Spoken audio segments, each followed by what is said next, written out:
चाय कॉफी से भी पहले बियर, वाइन, विस्की, शराब, जिसको आप एक शब्द में कहते हैं, शराब ये पहला आहार है जो आपके शरीर को जरूरत से ज्यादा गर्म कर देता है।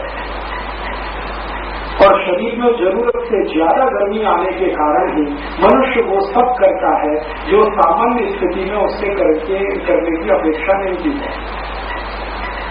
ठीक है, तो आपके शरीर को बहुत ज्यादा गर्म करे ऐसी शराब अगर है तो ये प्रकृति के अनुकूल नहीं है, और जो आपकी प्रकृति के अनुकूल नहीं है वो आपकी संस्कृति के भी अनुकूल नहीं है, क्योंकि आपकी प्रकृति के संस्कार ही संस्कृति को निर्धारित करेंगे, तो आपकी संस्कृति के अनुकूल नहीं है। तो निश्चित रूप से हमें ये तय करना चाहिए कि शराब हमारी प्रकृति और संस्कृति के अनुकूल नहीं है तो ना पिए। और ये गर्म कैसे करता है? मैंने कुछ एक्सपेरिमेंट किए। एक साधारण स्वस्थ व्यक्ति को जैसे ही आप शराब पिलाते, कोई भी शराब पिलाते, कोई भी, इमीडिएट उसका ब्लड प्रेशर बढ़ना शुरू होता है, इमीडिएट। और आयुर्वेद की भाषा में कहूं, ये एलोपैथी की भाषा में मैंने कहा कि ब्लड प्रेशर बढ़ना शुरू होता है, आयुर्वेद की भाषा में मैं कहूं तो तुरंत उसका पित्त बढ़ना शुरू हो जाए। पित्त माने आग लगना शुरू होती है शरीर। अब आपका शरीर तो समशीतोष्ण है, ध्यान रखिए, ना ज्यादा गर्म ना ज्यादा ठंडी। जब आग लगेगी अंदर से शरीर में तो शरीर की सारी प्रतिरक्षा प्रणाली इस आग को शांत करने में लगेगी, और तब तक लगेगी जब तक ये आग शांत नहीं होगी। तो प्रतिरक्षण प्रणाली को काम करने के लिए रक्त ईंधन के रूप में चाहिए, तो आपका रक्त शरीर का सारे अंगों से भागकर वहां आएगा जहां आपकी आग को शांत करने का काम चलेगा, माने पेट की तरफ सारा रक्त आ जाएगा। और अगर आपने शराब पी ली और पेट की तरफ आपका सारा रक्त आ गया, इसका माने रक्त जहां जाना चाहिए वहां नहीं होगा, ब्रेन को चाहिए वहां नहीं है, हार्ट को चाहिए वहां नहीं है, किडनी को चाहिए वहां नहीं है, लीवर को चाहिए वहां नहीं है, वो सब आ गया पेट में। और ये रहेगा 2 घंटे, 3 घंटे, 4 घंटे, 5 घंटे, तो 2 से 5 घंटे तक आपके शरीर के बाकी ऑर्गन रक्त की कमी से तड़पेंगे और उनमें डिफेक्ट्स आना शुरू हो जाएंगे। इसलिए शराब पीने वालों के अंदर के सारे अंग खराब होते हैं, वो इस कारण से होते हैं। आपने देखा बहुत ज्यादा शराब पीने वालों के अंदर के अंग सब गल जाते हैं, सड़ जाते हैं, किडनी खराब हो गई, लीवर डैमेज हो गया, पैंक्रियाज काम नहीं कर रहा है, हार्ट बराबर काम नहीं कर रहा है, ये काम नहीं कर रहा है, और इसलिए उनको मृत्यु की दर सबसे ज्यादा है या उनको तकलीफ की दर सबसे ज्यादा है। इसलिए भारत की प्रकृति और संस्कृति में शराब का स्थान नहीं है।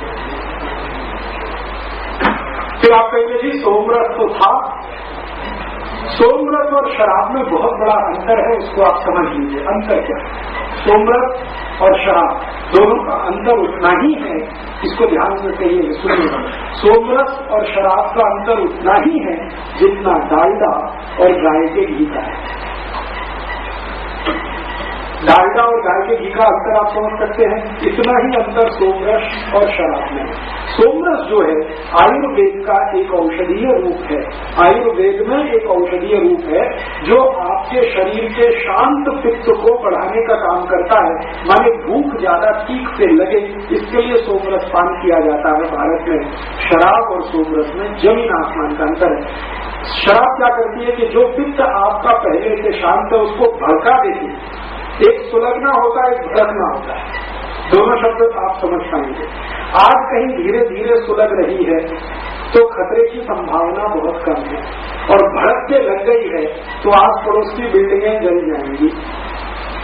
तो शराब जो है वो पित्त को भड़काती है और सोमरस पित्त को सुलगाता है।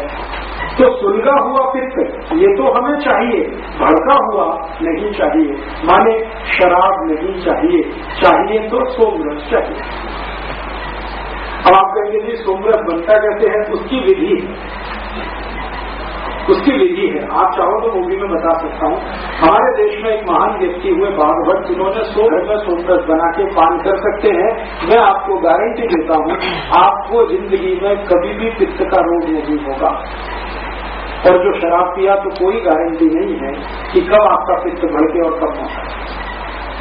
सोमरस बहुत ही संतुलित है। ये कुछ इस तरह की चीज है जैसे आप नींबू का शरबत पिए, ठीक है, और नींबू का शरबत पिए तो आपको कैसा लगेगा, और खाली नींबू का रस निचोड़ कर पिए तो कैसा लगेगा।